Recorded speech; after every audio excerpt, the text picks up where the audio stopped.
Friends and fellow citizens, this is the third occasion we meet here, a week after National Day, first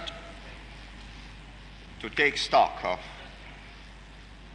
what we have achieved or failed to achieve in the past year,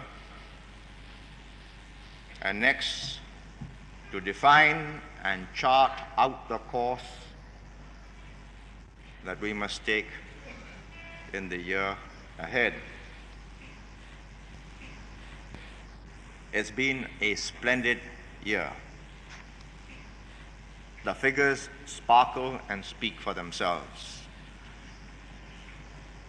But even more important than the economic and the material progress is the blossoming, the burgeoning of our younger generation, as we see our plans being matched in the performance and the promise of the generation to come. I believe there are more coughs and colds and flus amongst the adults who are watching than amongst the children who were marching.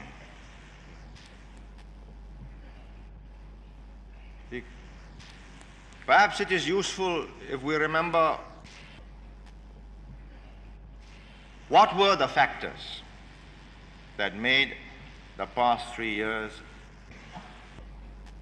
such remarkably successful ones. Because these are the factors we must ensure prevail and continue into the future. First, the sheer will and determination to succeed. I would say this will in the people and in the government which represents them was matched in the final performance by the growth rates which the figures reflect. You can quote any number of figures, and finally they go back to enterprise, to skills, know-how, and sheer hard work. There's no substitute for that. Second, we had the good fortune of having built up in the years previous to separation an effective and efficient administration, basically honest, and making possible constructive endeavor. Once people watch other people get rich on the basis of the bribe, the kick-off, the rake-off, they cannot concentrate on their work. It is not possible. And when people don't concentrate on constructive endeavor, productivity goes down. All this technical jargon, it follows. Productivity goes down, general disorganization, general demoralization. Each man out for himself, and it must lead to decline.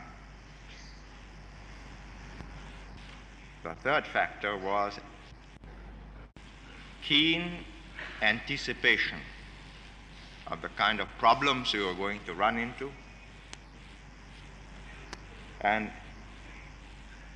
taking steps as early as possible to meet these problems before they come upon us.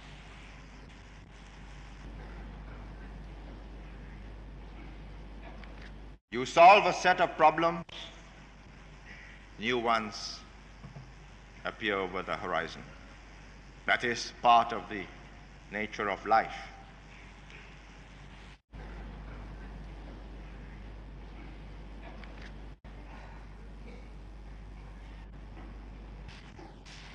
If there is one touchstone for success in the next 3 years into 1971 and beyond, it is this one factor called confidence. A people must have confidence in themselves. If they lack it, if they doubt themselves, if they feel they are unequal to the challenge, then they'll never make the grade. You know and I know, 3 years after separation, whatever the doubts we may have had on the 9th of August, 65, we have proved that if it had to be, not that we wished it to be, but if it had to be and we had to do it alone, go it alone, well, let us do so. And we have done so with singular success. A people must have confidence in the government that leads them. The integrity, the judgment, and the ability of that government. I put it in that order. Integrity first. No government can be infallible or is infallible. But the people must believe that whatever decisions are arrived at, they were made in the interest of the community. Over 9 years, I think we have established this. Took quite some time before everybody was convinced. And it is our duty never to give anybody any doubts as to the integrity, the judgment of this government. But even more important, to ensure at the same time continuity, so that as power passes on to a newer generation, there will be men younger, reflecting the mood of their times, bringing a fresh burst of enthusiasm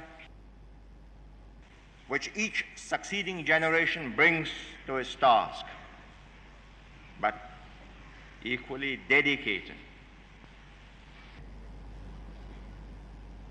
to the interests of the whole community. The old habits of individual survival, each man out for himself, parents calculating to train their children in order that whatever happens to Singapore, they or their children will be all right. So you train your child to be a doctor or some profession where you can leave Singapore and go somewhere else and perhaps bring your parents along with you. As a result of this, today we face serious shortages in engineering expertise, technologists, managers, the lack of which is preventing our economic growth. But most important of all is the confidence of people outside, abroad, in first the government, next the people of Singapore. People from outside do not know what Singapore is. We invite people to come and have a hard look for themselves.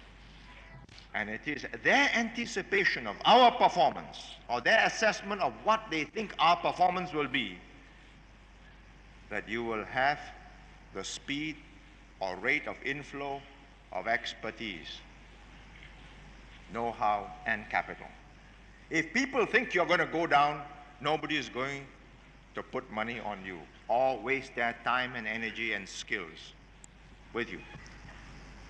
Now the people believe, knowledgeable people, not ordinary people, hard-headed businessmen. Nobody parts with $1 million on the basis of an EDB brochure or a tourist promotion board pamphlet. You come down, you have a good look for yourself, then you go around the corner and meet your banker whom you trust and you say, look, is this true, or is this all a lot of, advertisement blurb? Then you go down to your embassy and have a word with your ambassador and your third secretary and the political secretary and say, look, all these promises that they make, what is the worth of this? And they come back and have another smile and another cup of tea. Then they go around and meet an old friend who's done business here, or get an introduction from some old friend to another chap who's done business here 25 years and says, look, if you had $1 million, will you sink it here? And having tested all round, then they say, right, all right, it's a feasible proposition, sink it. Then the piles go in. And when you hear that noise of piling going in, you know that somebody has gone around, made a hard-headed assessment, and is fairly confident that he is not going to lose his money. So he sinks it into the ground. There's a lot of money in Singapore, mostly owned by Singaporeans, quite a part owned by non-Singaporeans. But they can move very quickly. Any wealthy Singaporean worth, say, 1 million US would prudently have about 40% outside Singapore and Malaysia. Or if they are unimaginative, then they put it just in a box in Geneva and pay to put the money there. But when people put them into Singapore, that is a tribute to what they think the people and the government together will do for their capital.